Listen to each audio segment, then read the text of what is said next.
In my hand was the key to a penthouse worth $1.2 million, my wedding present for my son. Then a text arrived from a stranger's number. "Stay away from your son's wedding. Get out now." I assumed it was some twisted prank and dialed back 17 times. Eventually, someone picked up, and what they revealed turned my blood to ice, leaving me just 9 days to save everything. Before I continue, hit that subscribe button right now. Smash the like so more people find this and comment where you're watching from. I read everyone. Quick note, this story uses creative elements for meaningful lessons. Any resemblance to real people or places is coincidental, but the message matters. I was holding the keys to a $1.2 million penthouse in Cherry Creek when my phone buzzed with a message that would change everything.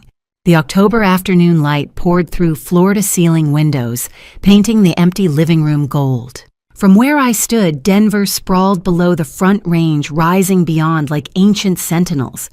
Those peaks had watched me build my life here for 40 years. 40 years.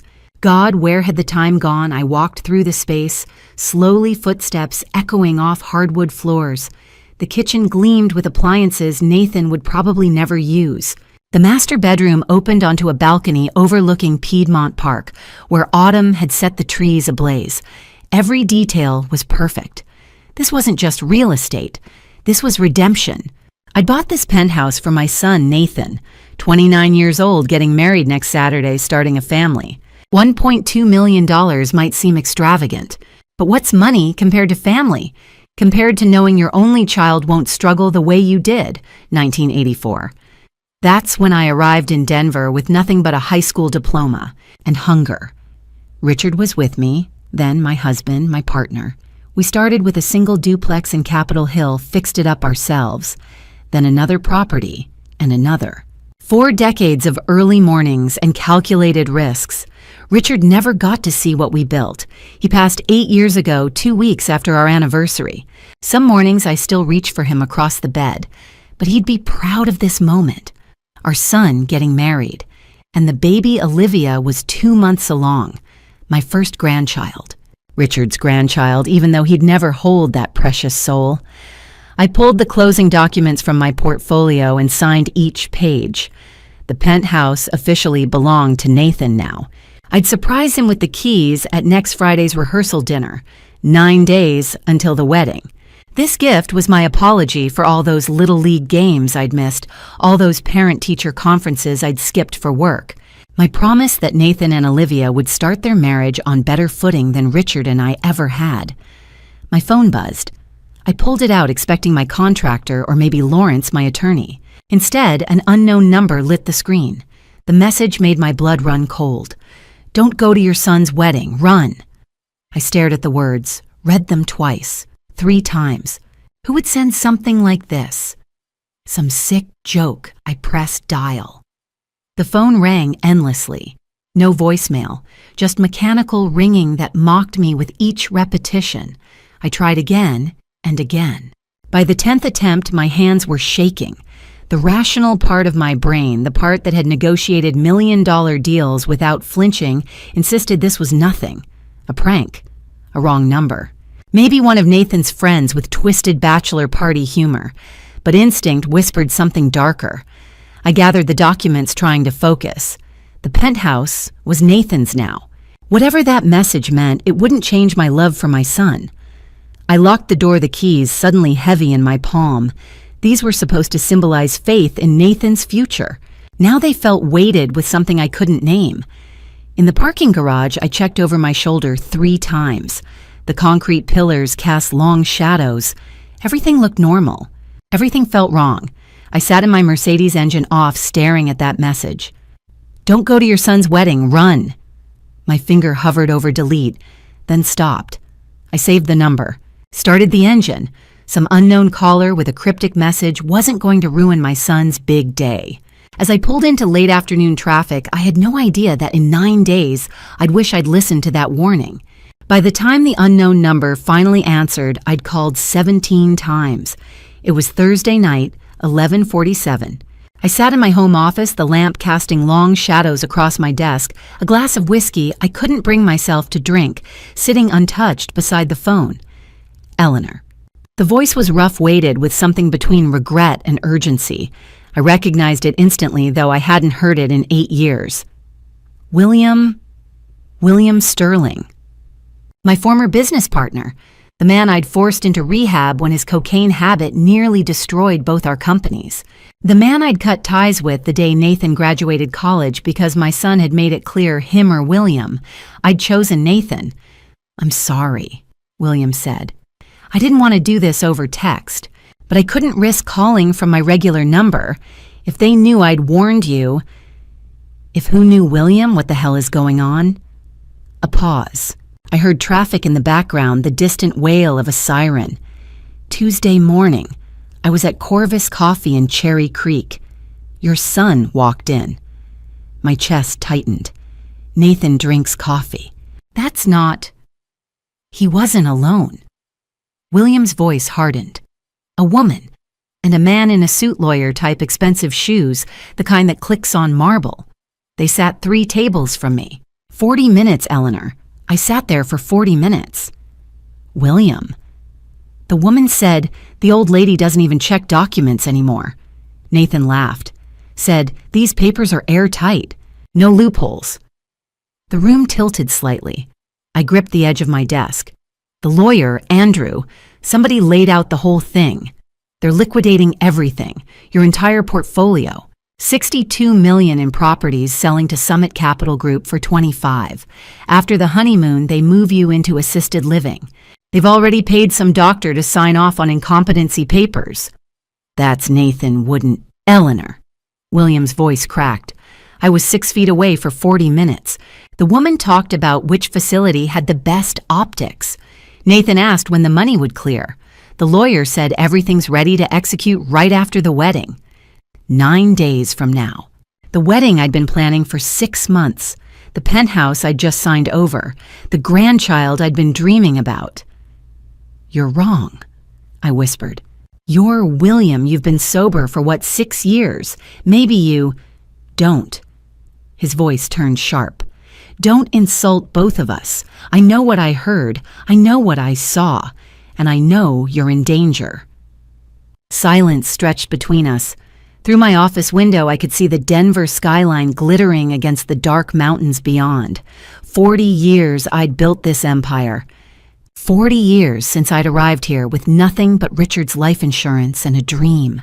And my son, the boy I'd raised alone, the man I'd trusted with everything, was planning to take it all. What did they have you sign? William asked quietly. That's when it hit me. 3 weeks ago, Nathan standing in my kitchen with a leather folder. Just estate planning, Mom. Routine trust restructuring. For the baby's future. I'd signed while we discussed the wedding menu. Eleanor, you still there? I was staring at the graduation photo on my wall. Nathan in his cap and gown, arm around my shoulders, both of us grinning. 5 years ago, back when I still believed I knew my son. What had I signed? I whispered. By Friday morning, I had torn through my home office like a woman unhinged. Filing cabinets gaped open, their contents scattered across the floor, decades of tax returns, property deeds, contracts, yellowed with age. My hands moved mechanically, folder after folder, searching for the answer to the question that had kept me awake all night. What had I signed? I found it in the bottom drawer tucked behind old insurance policies. A folder labeled Estate Planning 2024 in my own careful handwriting.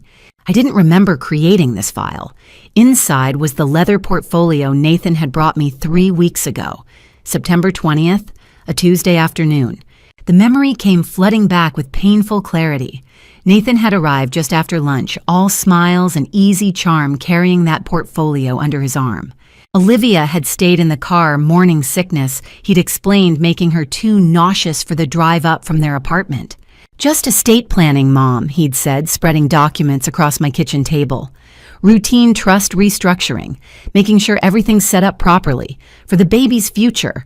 I'd been agonizing over the reception menu, salmon or steak, and trying to calculate how many out-of-town guests would need hotel blocks. My first grandchild, my son's wedding, the future I'd been dreaming about since Richard died.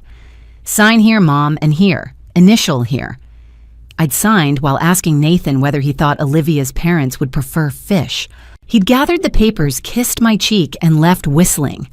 Now alone in my office with dawn light creeping through the windows, I read what I'd actually put my name to: power of attorney. Effective immediately. Nathan Ross granted complete authority over all financial decisions, property transactions, and business operations. My vision blurred. There was more. A transfer agreement dense with legal language. All properties, every building I'd spent 40 years acquiring, moved into an entity called Ross Family, LLC. I grabbed my laptop, pulled up the Colorado Secretary of State's business registry, typed with shaking fingers. Ross Family, LLC, registered August 15th, 2024, managing member Nathan Ross. I scrolled through the filing 3 times searching for my name. It wasn't there. Not as owner, not as member, not as registered agent. Legally, I had no connection to my own company. The next document made my stomach drop. A preliminary sales agreement. Ross Family, LLC to Summit Capital Group. Purchase price $25 million. Property description: all 10 buildings comprising the Denver Metro portfolio formerly held by... I couldn't finish reading. Those properties were worth $62 million. I'd had them appraised 6 months ago for insurance purposes. Real estate in Denver had exploded. Rhino's warehouses converted to luxury lofts. Highlands Victorian homes restored and selling for millions. Cherry Creek's commercial spaces commanding premium rents. $62 million in assets. My son was selling them for $25, a $37 million loss. 60% of their value gone. And my signature was on every page dated September 20th, the day I'd been too distracted by wedding planning and grandchild dreams to read what I was signing. For the baby's future, he'd said. I stared at the laptop screen until the words blurred together. Outside Denver was waking joggers passing my window, early coffee runs, the ordinary Friday morning rhythm of a city that didn't know my world had just collapsed.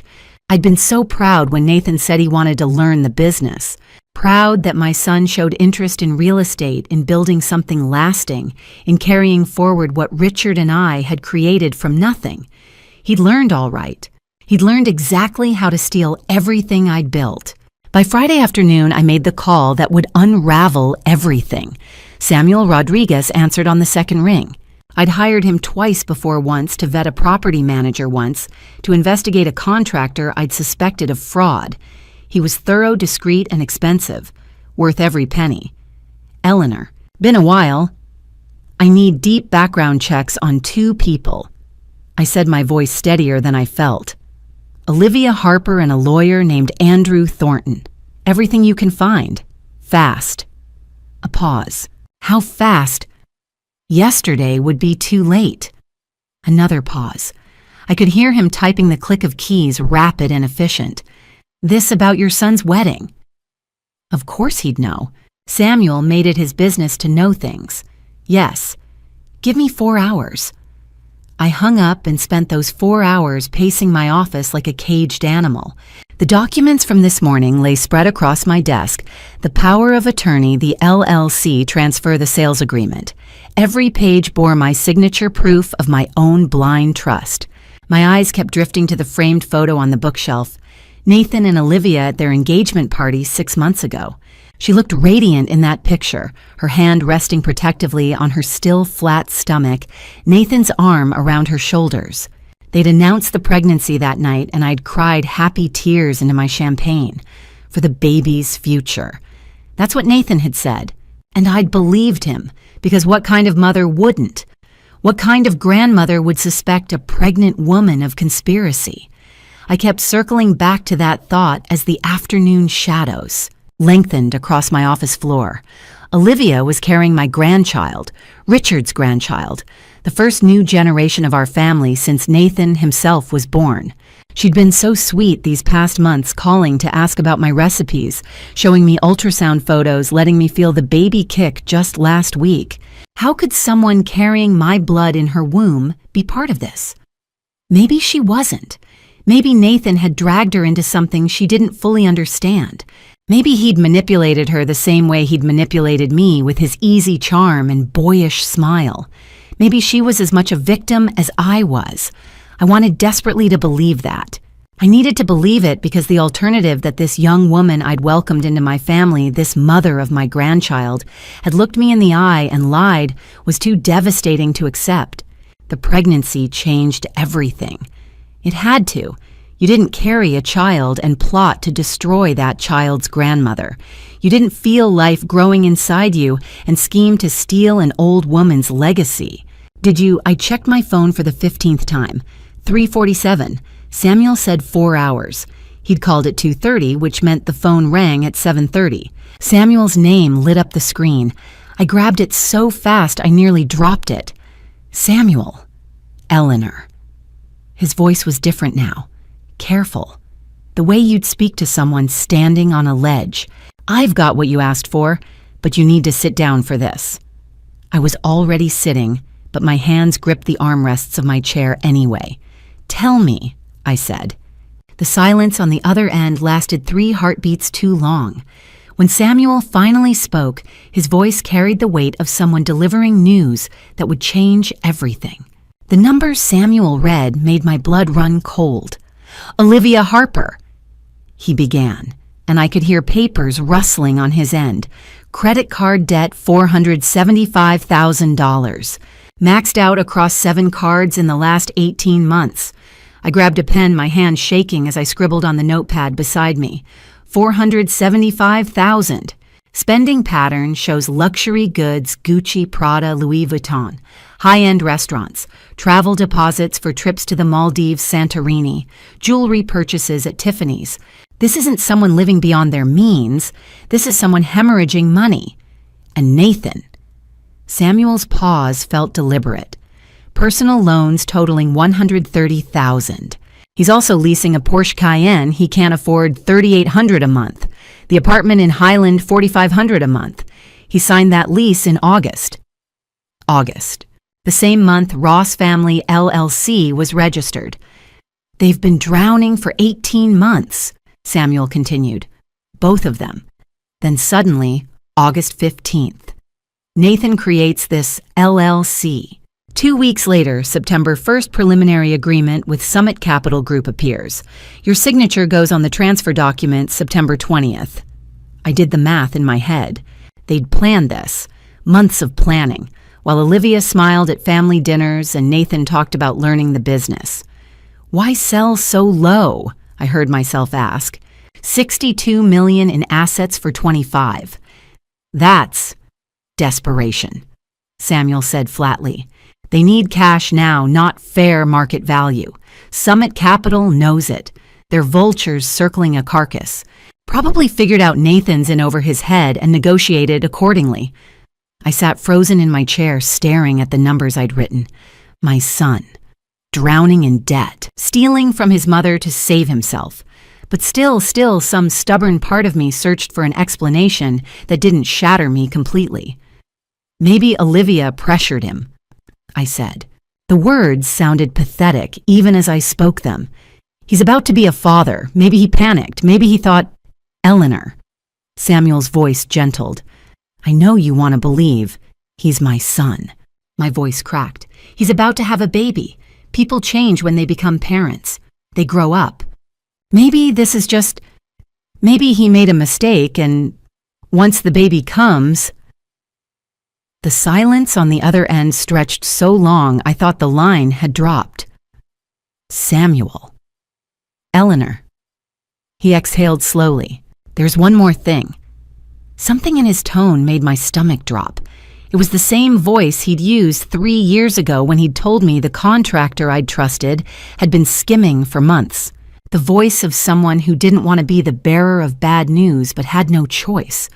What? I whispered. Another pause. This one felt like it lasted a lifetime. When Samuel finally spoke, each word landed like a hammer blow. I need you to understand something before I tell you this. What I'm about to say, it changes everything. Once you know, you can't unknow it. My fingers gripped the phone so tightly my knuckles turned white. Through my office window, the Denver skyline glittered against the darkening mountains, oblivious to my collapsing world. "Tell me," I said. The silence that followed was the longest of my life. Olivia Harper's legal name until 2019 was Emma Thornton. The world stopped. She changed it in March 2019. Samuel continued. Complete identity overhaul, new name, new social media presence, new history, professional job, no red flags unless you dig deep. Thornton. Thornton. The name echoed in my head like a church bell, each repetition bringing a memory closer to the surface. "Andrew Thornton," I whispered. Her brother, Samuel, confirmed. "Want to hear the rest?" I couldn't speak. My mind was already spiraling backward 15 years into the past. Summer 2009. Andrew Thornton had been 25, fresh out of law school, eager and bright. I'd mentored him myself, saw potential in his sharp mind and ambition. He'd worked for me for 8 months, until I caught him falsifying property appraisals. He'd been making failing investments look viable on paper, setting up buyers for losses they'd never see coming until it was too late. When I'd confronted him in my office, he'd actually smiled. "It's just a small adjustment, Mrs. Ross. Everyone does it." "It's fraud," I'd said. "You're fired." But I hadn't stopped there. I'd reported him to the Colorado Real Estate Commission. Within 3 months, he was blacklisted at every major firm in Denver. His career was over before it began. I remembered his face at the door, the way he'd turned back to look at me. "You'll regret this, Mrs. Ross. Someday you'll regret this." I dismissed it as empty bravado from a bitter young man who'd destroyed his own future. "Eleanor." Samuel's voice pulled me back to the present. "You still there?" "I fired him," I said. 15 years ago. I destroyed his career. "I know. After you fired him, he never recovered. Small practice in Aurora, barely scraping by. Emma would have been 13, maybe 14 when you ruined her big brother's life." The pieces clicked together with sickening clarity. How did she meet Nathan? My voice sounded hollow. Papers rustled. "Denver Real Estate Summit, June 2021. The one you sent Nathan to for networking." I'd sent him. I'd pushed him to go to make connections to learn the business. Emma approached him at the cocktail reception. They were dating within a month. She's been playing the long game for 3 years. 3 years. Building trust, getting close to my family, getting pregnant or claiming to be pregnant to secure her position, all while her brother drafted the documents that would steal everything. 15 years they'd waited. 15 years of planning, watching, preparing, and I'd handed them the perfect weapon, my own son. "Is Nathan a victim or a willing participant?" I asked. Samuel's silence stretched too long. "His debt is real," he finally said. "The desperation is real. Whether Emma manipulated him into this or whether he jumped at the chance once she offered a solution that I can't tell you. But Eleanor, those documents, he signed his name as managing member of that LLC. He brought those papers to your kitchen. He watched you sign." My son had been hunted. That much was clear. But had he also become a willing hunter? Saturday evening, October 12th, I opened my door with a smile I didn't feel. Mom Nathan wrapped me in a hug that felt like betrayal wearing skin. Olivia Emma followed with wine and flowers, her hand resting protectively on her stomach. My supposedly pregnant future daughter-in-law. I hugged them both. Inside, I was screaming. "Dinner smells amazing," Nathan said, heading to the kitchen.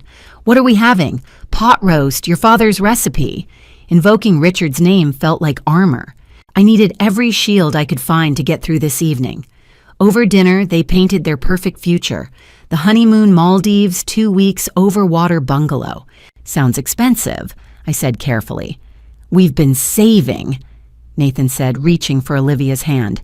"Saving, while drowning in $605,000 of debt." Olivia touched her stomach with practiced tenderness. "The baby's been so active today, I swear I felt 3 kicks during the drive over." I smiled, nodded, asked about nursery plans. Every word tasted like poison, knowing that baby was as real as her love for my son. "Eleanor." Olivia said, her voice dripping with false concern.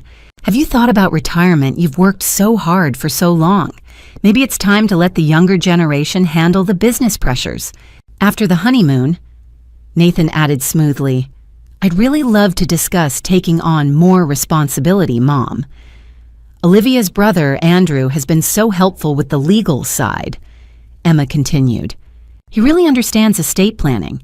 Your brother's a lawyer. That's wonderful. The lie came easily now. I was learning their game. Excuse me, I said, standing. Bathroom. In the hallway, my hands shook as I pulled out my phone, opened the recording app, and tucked it behind books on the shelf near the dining room. I flushed the toilet for effect, washed my hands, and returned with that same hollow smile. So, I said brightly, tell me more about the Maldives. 10 minutes later, I excused myself again. In the bathroom, I pulled up the recording app on my tablet. I'd synced the devices earlier. Through the live feed, their voices came through crystal clear. Nathan's voice low and careful. You think she suspects anything? Please. Emma's laugh was cruel. She signed everything without reading a word. Your mother's too trusting. Andrew said the documents are airtight. Once we're married, once we're back from the honeymoon, we move fast. My brother knows Eleanor better than she knows herself. 15 years planning every detail. Nathan laughed. Actually laughed. The old woman has no idea what's coming. She'll be in some assisted living facility while we run her empire. Our empire, Emma corrected. We've earned this. Damn right. After all those times she chose work over me growing up. After every missed game, every forgotten birthday. She built this empire and ignored her own son. Well, now it's mine. Ours, Emma repeated. Ours, Nathan agreed. I stood in that bathroom, both hands gripping the sink, listening to my son laugh about destroying me. The son I'd raised alone after Richard died. The son I'd worked 60-hour weeks for, building something to leave him. The son who now saw that legacy as his due my presence as an obstacle. The recording kept running. I kept listening. And I kept planning. Monday morning, I sat across from Lawrence Brennan with evidence that would destroy my son.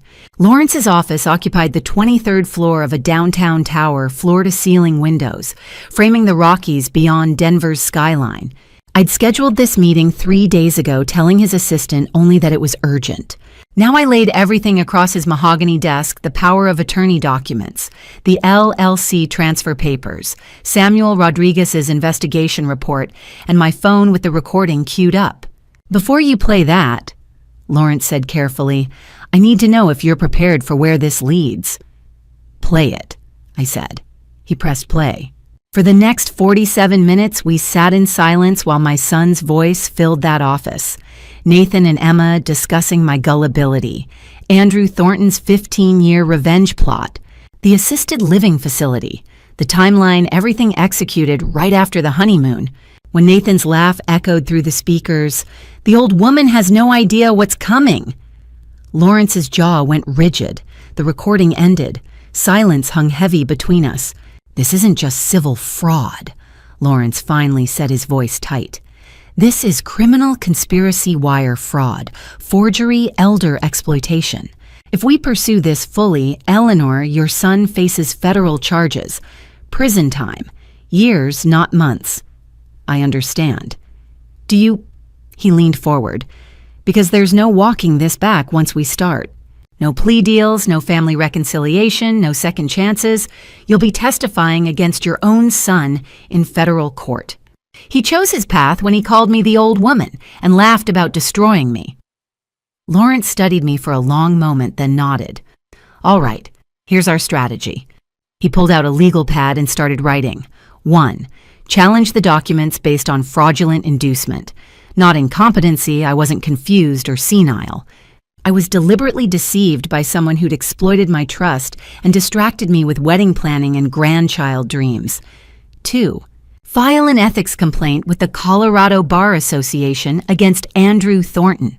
He'd used privileged information from his employment 15 years ago to engineer a criminal conspiracy against a former employer. That's disbarment territory. 3. Contact the FBI. Wire fraud becomes federal the moment money crosses state lines. Summit Capital Group is based in California. Federal jurisdiction, federal penalties. 4. Emergency injunction freezing Ross Family, LLC assets immediately. Stop the sale dead before a single dollar changes hands. 5. Execute a new will today. Everything goes to the Denver Housing Foundation. Nathan gets nothing. Make it ironclad, witness notarized, and completely irrevocable. What about the wedding? Lawrence asked quietly. I'd thought about this all weekend. 150 guests, family, friends, business partners, people who'd watched Nathan grow up, who'd congratulated me on his engagement. I want everyone to know, I said. Every person in that room needs to witness the truth. I want it public so there's no spinning the story later. No redemption narrative, no family dispute explanation. Eleanor. Lawrence's voice softened. He's still your son. Once this goes public, he stopped being my son when he plotted to have me declared incompetent and locked away. My voice stayed steady. He made his choice. Now I'm making mine. Lawrence nodded slowly. When do you want to do this? Saturday, at the ceremony, before the vows. That afternoon, I texted Nathan, so excited for Saturday's sweetheart. The seating chart looks perfect. He responded within minutes. Can't wait, Mom. You're the best. Tuesday, I texted about the flower arrangements. Wednesday, the menu. Thursday, a joke about hoping for good weather. Each message warm, loving, excited. While Lawrence filed the injunction, while Samuel delivered evidence to FBI Special Agent Jennifer Brooks, while Andrew Thornton's ethics complaint wound through the Bar Association. Friday afternoon, Nathan sent a photo him and Emma at the venue, both grinning, her hand on her fake belly, his arm around her shoulders. Final walkthrough done tomorrow's gonna be perfect, Mom. I sent back 3 heart emojis, then I reviewed the arrest warrants on my desk. The week passed like that. Each day I built the case. Each night I played the loving mother one last time. Tuesday morning, October 15th, I walked into the FBI's Denver field office. The federal building on Stout Street felt appropriately intimidating, all concrete and glass security checkpoints, the weight of government authority in every corner. Special Agent Jennifer Brooks met me in a conference room on the 3rd floor, her handshake firm, her expression unreadable. I'd brought everything. The power of attorney documents with my forged consent, the Ross Family LLC registration showing Nathan as sole managing member, my name conspicuously absent. Samuel Rodriguez's financial investigation revealing $605,000 in combined debt. The preliminary sales agreement to Summit Capital Group, $62 million in assets being sold for $25 million, and the recording. 47 minutes of my son and his conspirators planning my destruction. Agent Brooks listened to all of it. When Nathan's voice said, "The old woman has no idea what's coming," her jaw tightened. "Mrs. Ross," she said when the recording ended, "these are federal charges. Wire fraud conspiracy to commit fraud, elder financial exploitation. If Summit Capital is based outside Colorado, California, I said, then we have clear interstate commerce. Federal jurisdiction." She closed her notepad. "We're opening an investigation immediately. I'll need you to sign some documents, and I need you to understand once we move forward, there's no stopping this." "I understand." "Your son will likely face prison time." "I know." She studied me for a long moment, then nodded. "We'll have agents at the wedding venue Saturday, plain clothes. When you give the signal, we'll move." Wednesday morning, October 16th. I sat in Lawrence Brennan's office and signed my new will with 3 witnesses present. Every word felt like a door closing. I, Eleanor Ross, being of sound mind and body, do hereby revoke all previous wills and codicils. The entirety of my estate, valued at approximately $62 million, shall be transferred to the Denver Housing Foundation to establish affordable housing for low-income families. My son, Nathan Ross, is hereby specifically and intentionally disinherited. He shall receive nothing from my estate. My hand didn't shake. Not once. Lawrence witnessed the signature, his face solemn. "This is irrevocable, Eleanor." "Good." Thursday, October 17th, Lawrence filed the formal ethics complaint with the Colorado Bar Association against Andrew Thornton. The complaint was 32 pages long, meticulously detailed, using privileged information from former employment, engineering a criminal conspiracy against a former client, fraudulent legal documents designed to exploit an elderly woman's trust. They'll investigate, Lawrence told me over the phone. But even if they move slowly, the FBI won't. You've given them everything they need. Friday, October 18th, Judge Morrison granted the emergency injunction at 2 in the afternoon. Ross Family LLC frozen.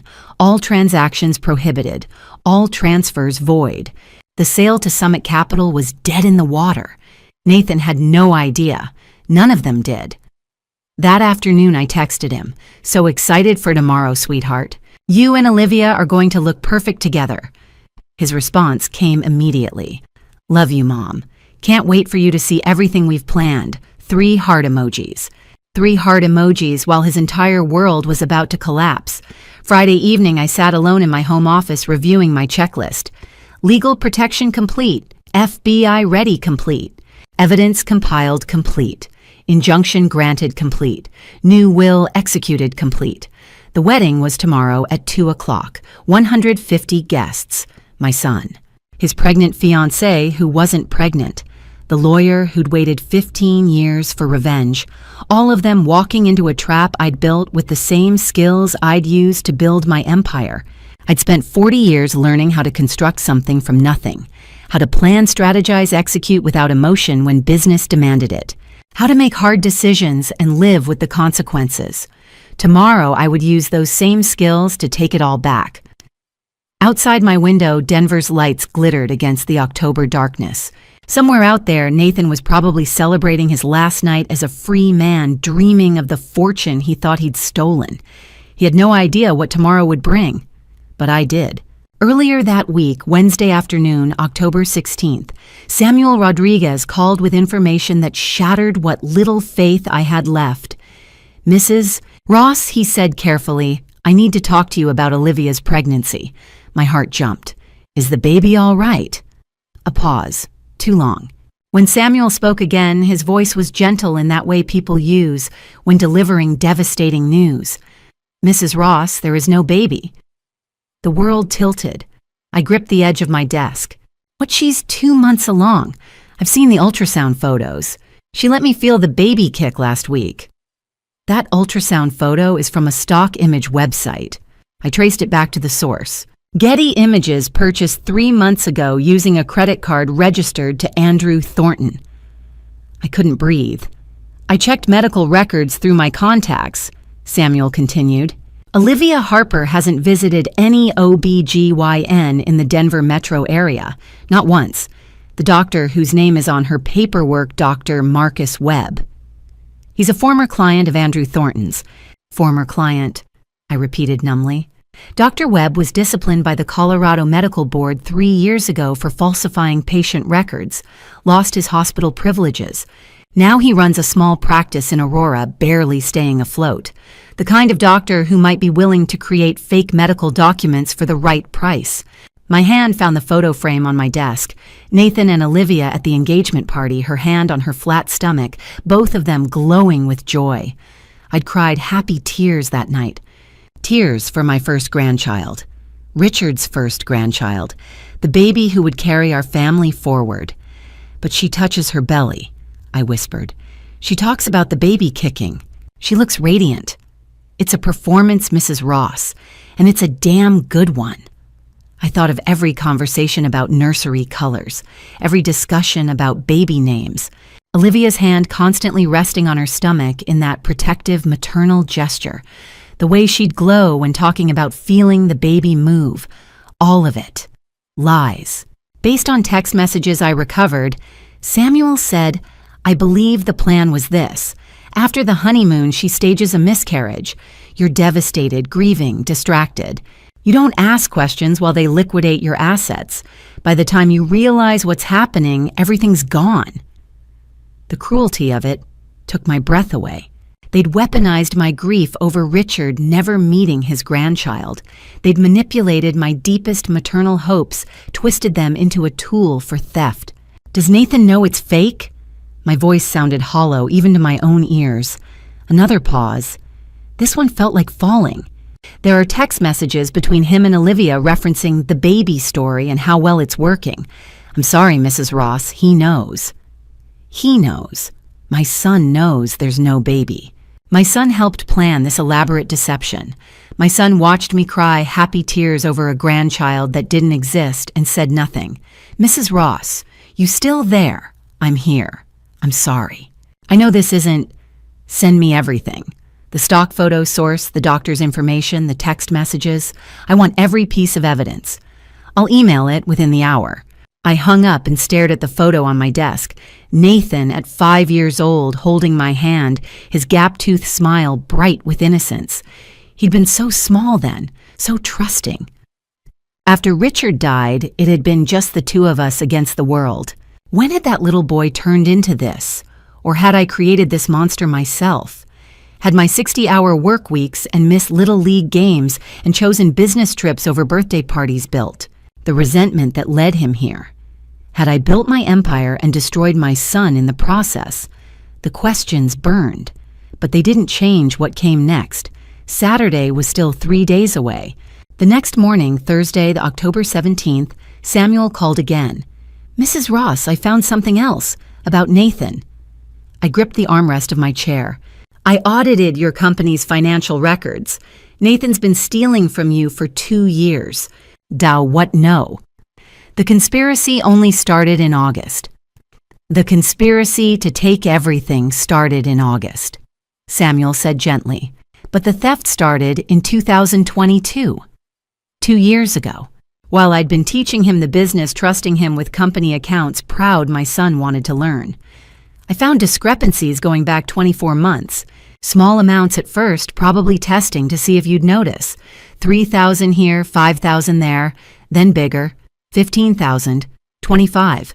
By this year, 40,000 at a time. $200,000. My son had stolen $200,000 from me. He was good at covering his tracks, Samuel continued. Fake expense reports, phantom vendors burying transfers in legitimate transactions. He learned your systems and used them against you. I thought of every family dinner over the past 2 years, every hug, every I love you, Mom. Nathan sitting across from me smiling while knowing he'd stolen from me that very morning. 730 days, 2 full years of theft. There's more. He has a serious gambling problem, records going back 3 years, online poker sports betting Blackhawk casinos. He was losing faster than he could steal. That $130,000 in loans, that's what's left after burning through $200,000 of your money. My son was a gambler, an addict, a thief. Emma Thornton discovered Nathan's embezzlement in January, Samuel said. I found text messages. She didn't report him. She blackmailed him.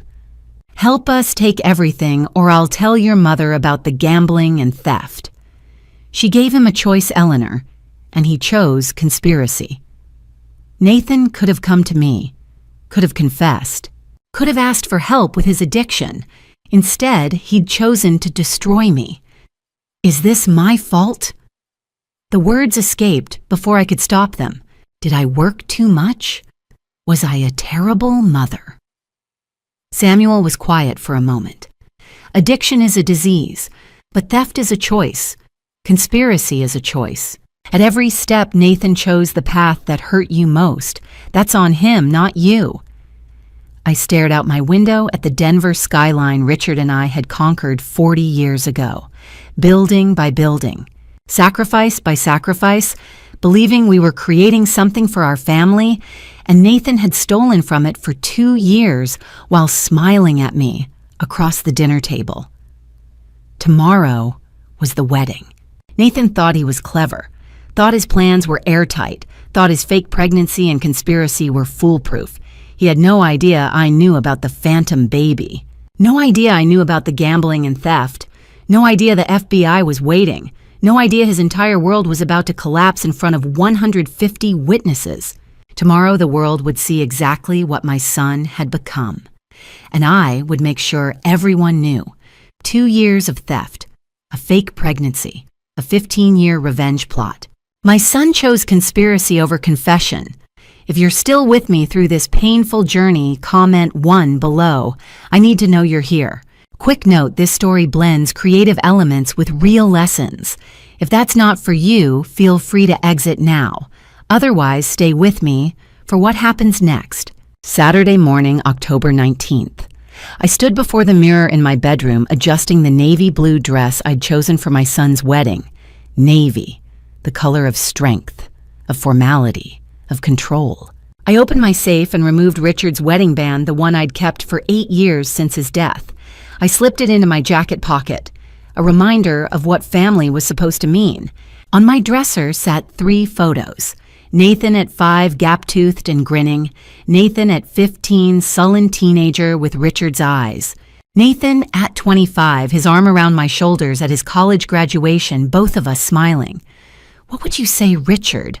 I whispered to his memory that I'm too harsh, that I should forgive our son. But I knew what Richard would say. He'd say integrity mattered, that you couldn't excuse betrayal just because you loved the betrayer.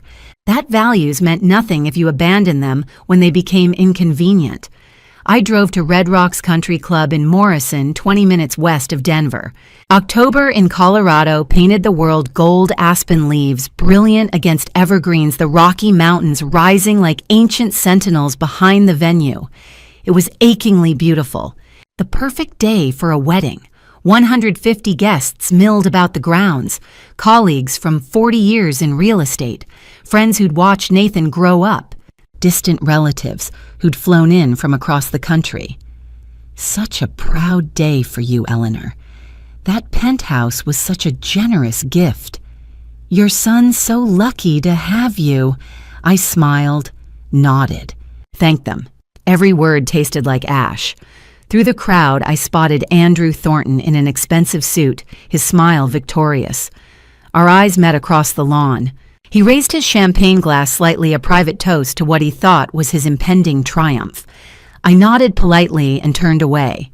Through a window, I glimpsed Olivia in her bridal suite. White dress, veil, her hand resting on her fake pregnancy, the performance so perfect even now. I wondered if she'd practiced that gesture in front of a mirror, if she'd studied pregnant women to get the movements just right. Nathan found me near the ceremony space. Mom. He hugged me tight. Thank you for everything. The penthouse, your support, being here. I know I don't say this enough, but I love you. I looked at his face, searched for guilt, for hesitation, for some trace of the little boy he'd been. Found nothing but excitement, triumph. The expression of a man who thought he'd gotten away with everything. You're my son, Nathan, I said. I'd do anything for you. It was the last honest thing I would say to him. The ceremony was scheduled for 3 o'clock. I took my seat in the front row, the mother of the groom, right where tradition dictated. Around me, guests settled into white folding chairs. The string quartet began tuning their instruments. Flowers perfumed the autumn air. Through the crowd, I caught Officer Ryan Burke's eye. He was positioned near the exit plain clothes, looking like just another guest. He gave me the slightest nod. Agent Jennifer Brooks stood near the back, her hand resting casually near her jacket. 2 more agents I'd been shown photos of flanked the sides. Everything was in place. The ceremony would begin at 3. I would watch my son marry the woman who'd deceived us all. And I would wait. 3 o'clock. The string quartet shifted into Pachelbel's canon, and the ceremony began. The outdoor venue was picture perfect. White chairs arranged in neat rows facing a flower-draped arch. The Rocky Mountains rising behind like silent judges. Autumn sunlight filtering through golden aspens. 150 guests turned to watch the processional. Olivia appeared at the end of the aisle in white lace, her veil floating in the October breeze. Her hand rested prominently on her belly that practiced maternal gesture she'd perfected over months of deception.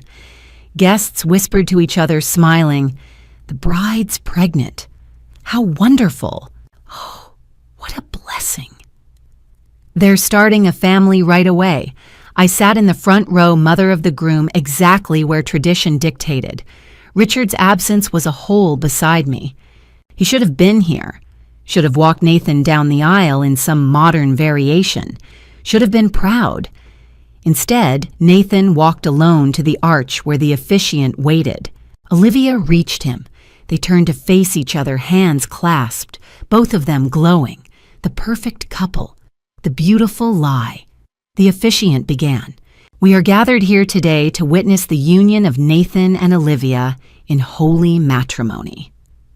Holy. The word rang hollow. Nathan, do you take Olivia to be your lawfully wedded wife? I do. His voice carried across the lawn, strong and certain. Do you promise to love her, honor her, provide for her, and for the child you're bringing into this world? I do. Nathan's eyes glistened. Such a good performance. I almost believed it myself. Olivia, do you take Nathan to be your lawfully wedded husband? I do.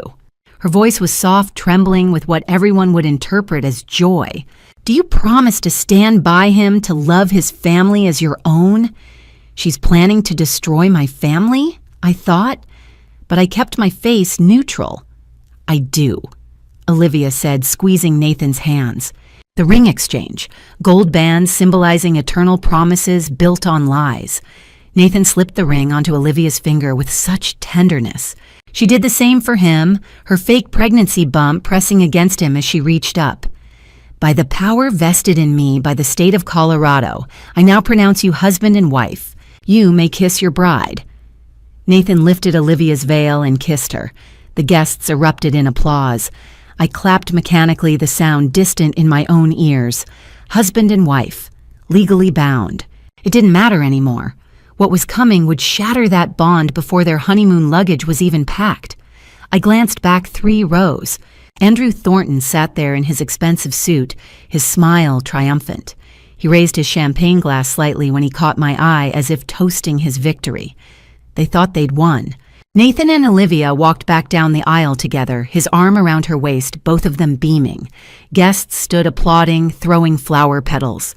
The cocktail hour would begin at 4, dinner at 6, toasts at 7.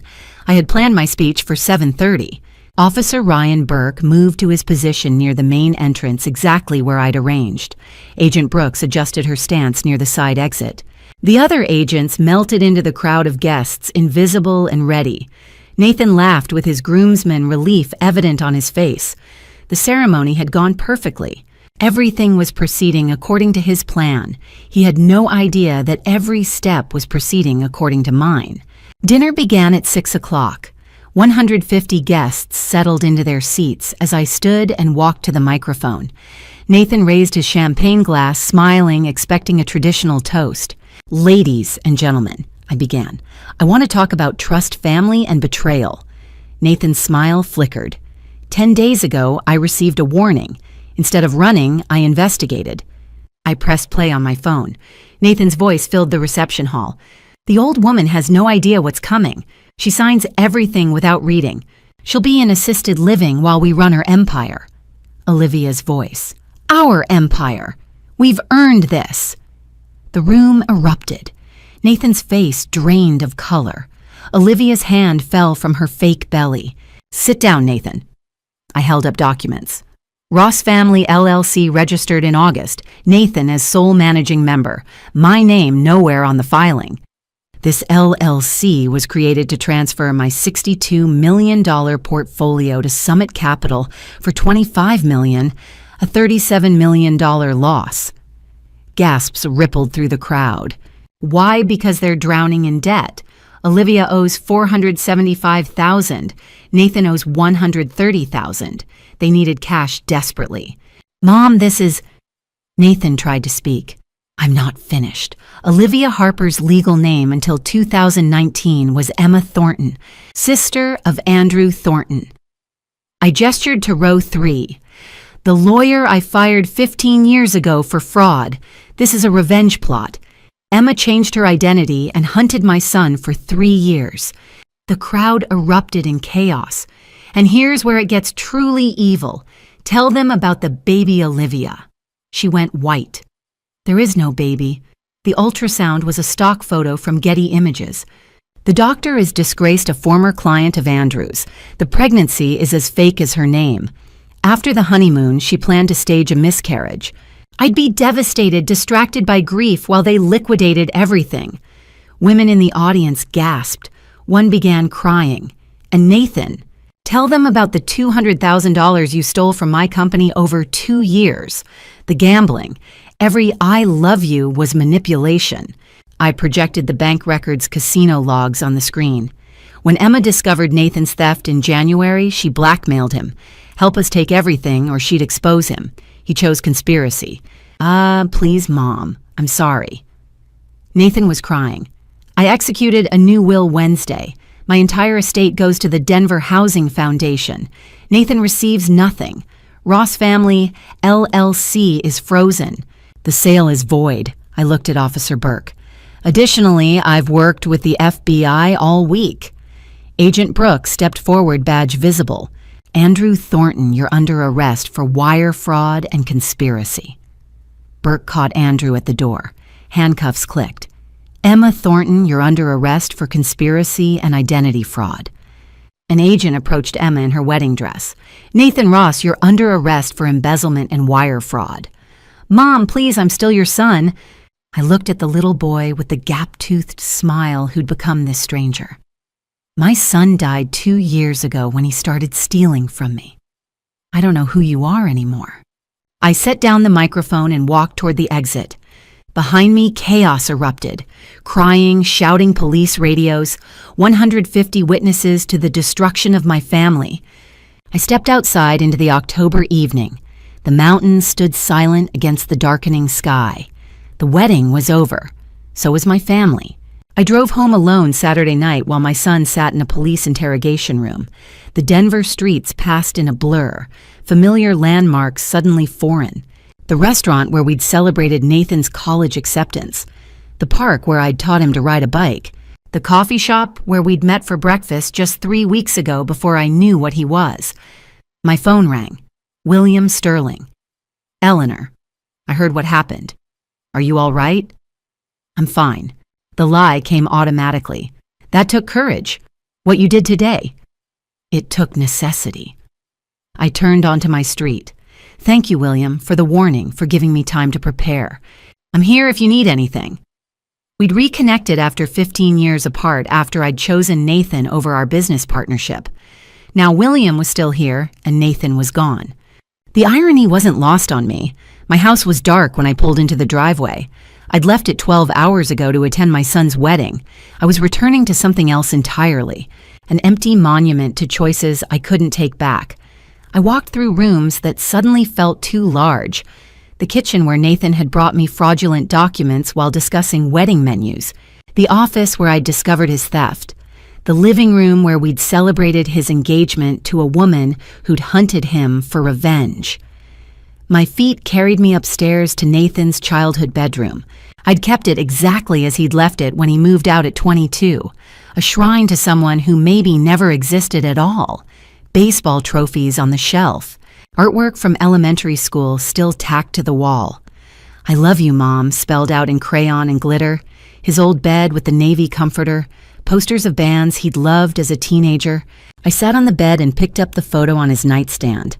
Nathan at 5, holding my hand at the zoo ice cream on his face, pure joy in his eyes. When had that little boy transformed into the man who'd stolen from me? Or had he always been capable of it? And I just refused to see. I thought of all the Little League games Richard had begged me to attend. Come on, Eleanor, he's only young once. Next week, when this deal closes, all the school plays I'd missed, the science fairs, the parent-teacher conferences where Richard went alone because I was in meetings on calls building an empire.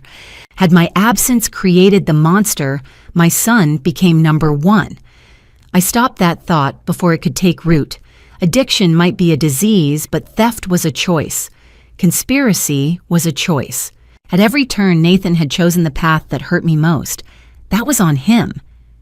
My phone buzzed. A text from an unknown number. I knew who it was before I even looked. Mom, please. Can we talk? I can explain everything." I stared at the message for a long time, sitting in my son's childhood room surrounded by ghosts of who he used to be or who he pretended to be.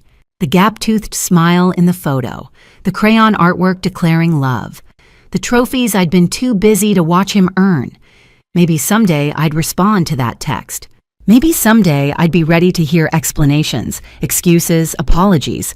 Not today, not soon, maybe never. I turned off my phone and sat in the darkness alone. 7 o'clock Sunday morning. I drove to the penthouse in Cherry Creek one last time. The building rose against the dawn sky, glass and steel catching the first light of day. I'd signed the papers 9 days ago, held these keys in my pocket while my world collapsed. A gift for my son that would never be given. A symbol of everything I'd believed about family that turned out to be a lie. I used my key to unlock the door. The penthouse stood empty just as I'd left it. Floor-to-ceiling windows framed the Front Range mountains painted gold and pink by sunrise. It was achingly beautiful. The view Richard and I had dreamed about when we first arrived in Denver with nothing but hope and his life insurance money. I walked to the center of the living room and stood there, keys heavy in my palm. $1.2 million in glass and granite and breathtaking views. Worth nothing now. A monument to misplaced trust. I protected what we built, I whispered to Richard's ghost, but I lost our son in the process. Would he have made different choices? Would he have found a way to save Nathan and the empire both? Or would he have done exactly what I did, chosen? Justice over mercy, consequences over forgiveness I'd never know. 10 miles away, Nathan sat in a jail cell awaiting arraignment. Was he truly sorry? Or just sorry he'd been caught? Did he lie awake thinking about the mother he'd betrayed, or was he calculating his legal defense, planning his next manipulation? My phone buzzed, another text from his number. "Mom, I'm so sorry. Please forgive me. I made terrible mistakes. I need help. Please." I stared at the words. The please repeated like a prayer, like if he said it enough times I'd break. I'd rush to the jail post his bail hire the best lawyers choose my son over justice the way mothers are supposed to. I deleted the message. The love a mother feels doesn't disappear, not even when it should. Somewhere deep inside, I still loved the 5-year-old with ice cream on his face, the teenager who'd cried at his father's funeral, the young man who'd asked to learn the family business. But that person either never existed or died long ago, replaced by someone I didn't recognize. Trust once shattered doesn't rebuild. How could I ever look at Nathan again without seeing the lies, without remembering the fake pregnancy weaponizing my grief, without hearing his voice on that recording, calling me the old woman? While plotting my destruction, I turned back to the windows to the city Richard and I had conquered, building by building, sacrifice by sacrifice. 40 years of work protected, justice served. Nathan, Andrew, and Emma all facing federal charges. My empire saved, but at what cost? I'd won. My assets were secure. My betrayers arrested, my legacy preserved for the Denver Housing Foundation instead of thieves and conspirators. So why did victory feel so much like devastation? I walked to the kitchen and set the keys on the marble counter, a symbolic gesture. The gift abandoned. The future I'd imagined for my son left behind in an empty penthouse with $1 million view. I stepped into the hallway and locked the door behind me, leaving the penthouse as empty as my heart. 6 months after the wedding that never finished, I stood in a Denver courtroom to hear the sentences. The federal trial had been swift. The evidence was overwhelming. The recording the document Samuel's investigation FBI testimony. Nathan, Andrew, and Emma had all taken plea deals rather than face a jury. Now came the consequences. Nathan looked different, thinner, older than his 29 years. His eyes held something that might have been remorse or might have been self-pity. I couldn't tell anymore. He tried to catch my eye as they led him in. I looked away. Judge Morrison read the sentences with no emotion, just the weight of federal law. Nathan Ross, 5 years in federal prison for embezzlement, wire fraud, and conspiracy to commit fraud. The court notes as an aggravating factor that your victim was your own mother. You will also complete mandatory gambling addiction treatment during your incarceration. 5 years. My son would be 34 when he got out, if he served the full term, if he survived it. Andrew Thornton, 12 years in federal prison for masterminding this conspiracy for wire fraud for exploiting privileged information from former employment. You are permanently disbarred from practicing law in any jurisdiction. Andrew's face remained blank. 12 years. He'd be 52 when released. His revenge had cost him everything. Olivia Harper, also known as Emma Thornton, 8 years in federal prison for conspiracy identity fraud, wire fraud. The court finds your fake pregnancy scheme particularly unconscionable, exploiting a grandmother's natural love for calculated financial gain. Emma still legally misses. Nathan Ross, though annulment papers were filed, stared at the floor. 8 years for hunting my son, for weaponizing hope, for turning love into a tool of theft. Dr. Marcus Webb. 3 years in federal prison for creating fraudulent medical documents. Your medical license is permanently revoked. The doctor who'd helped fake a pregnancy for money. 3 years. As they led Nathan away in handcuffs, he turned back one last time. "Mom," he said, his voice breaking. "I'm so sorry." I nodded once. Acknowledgement. Not forgiveness. Not yet. Maybe not ever. William Sterling waited for me outside the courtroom, his presence steady in the chaos. "How are you holding up?" he asked. "I won," I said. The words felt hollow. Justice was served. The sentences are fair. Everything worked out exactly as it should have. Justice and peace are two different things, Eleanor. I looked at him, this man I'd pushed away 15 years ago, who'd warned me when he didn't have to, who'd stood by me through the aftermath. "I know," I whispered. We walked out of the courthouse together into April sunshine. Denver was blooming spring flowers emerging the city, moving forward as it always did. Life continued whether you were ready or not. Nathan would serve 5 years, Andrew 12, Emma 8. The legal chapter was closed. The empire was protected. The betrayers were punished. But the wounds still bled. I'd won justice. I'd protected everything Richard and I built. I'd ensured that theft and betrayal faced consequences. But every night I ate dinner alone in a house that felt too big, surrounded by photos of a son who either never existed or died long before that wedding day. I'd won everything, except what mattered most. They say time heals all wounds. At 70 years old, I know that's not quite true. Time doesn't heal. It just teaches you how to live with the scars. It's been 6 months since the sentencing. I still live in the house Richard and I bought 40 years ago, the one where we raised Nathan, where ordinary Tuesdays felt like nothing special until they were gone. I hired professional management to run the business. I still own it, but the 60-hour weeks are over. That chapter is closed. Once a month, I meet William Sterling for coffee at Corvus in Cherry Creek, the same place where he overheard the conspiracy that saved everything. We sit at that same table and talk about second chances, redemption, and whether people can truly change. Last month, I gave William the penthouse, the one I'd bought for Nathan, the gift that was never given. "You gave me truth when my own son gave me lies," I told him. "This is yours now," William cried. At 68 years old, 6 years sober from cocaine, he cried in that coffee shop like a child. Together, we're starting the Richard Ross Second Chance program, mentorship for young people struggling with addiction debt, the kind of desperation that makes theft seem like the only option. We're teaching business ethics, financial literacy, how to ask for help before you're drowning. Maybe we'll save someone. Maybe we'll prevent another family from shattering the way mine did. I think about Nathan every day. He's in federal prison in Florence, Colorado, serving his 5 years. He writes once a month. I read every letter. I just don't respond. Not yet. Maybe someday. His letters are full of apologies and therapy insights and promises to be better. I want to believe them. The mother in me wants desperately to believe my son has found redemption in that cell, that he's truly sorry. But trust once broken doesn't rebuild easily. Maybe it never rebuilds at all. Here's what I've learned. What I wish I could tell my younger self. What I want to tell anyone listening to this story: don't let pride cost you your family. I was so proud of my empire, so focused on building something that would last, that I forgot to build a relationship with my son. Nathan didn't need another property or a penthouse. He needed his mother at his baseball games, his graduations, his ordinary moments. He needed me present, not just successful.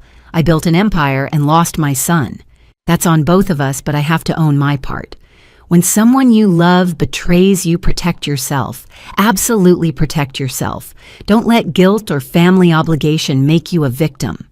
I did the right thing, gathering evidence, calling the FBI, ensuring consequences for fraud and conspiracy. But here's the question I wrestle with every night. 10 years from now, what will I regret more, that I let them get away with it, or that I lost my son forever? I chose justice. I'd make the same choice again, but that doesn't mean it doesn't hurt. If you're listening to this and you have children, hug them tonight, even if they don't deserve it. Especially if they don't deserve it. Tell them you love them. Be present in their lives. Don't wait until success or retirement or next year to build the relationship that matters most.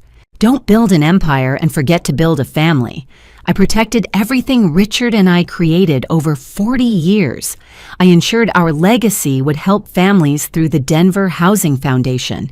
I made sure betrayal faced consequences, but I eat dinner alone every night, and no amount of justice changes that. My name is Eleanor Ross. This is my story. These are my scars. Learn from them. Do better than I did. Hug your children tonight, before it's too late.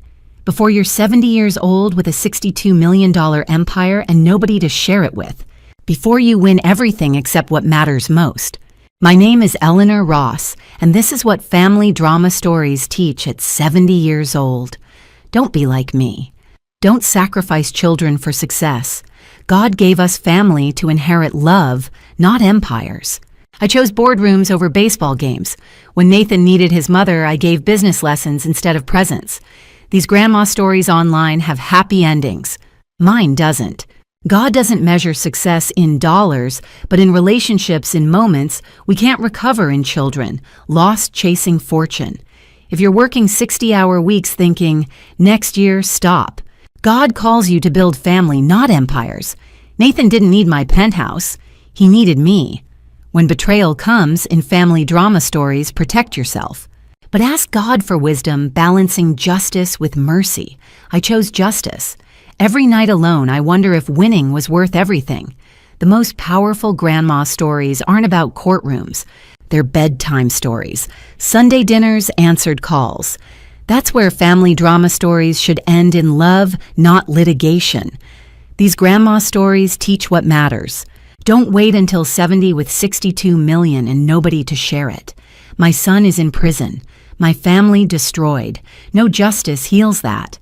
Learn from my scars. Do better. Thank you for staying until the end. If this moved you, comment "listening" below. Note this story contains dramatized elements for reflection. If it doesn't resonate, explore content that speaks to you. But if it touched your heart, share it with someone who needs this message and subscribe to continue these conversations together.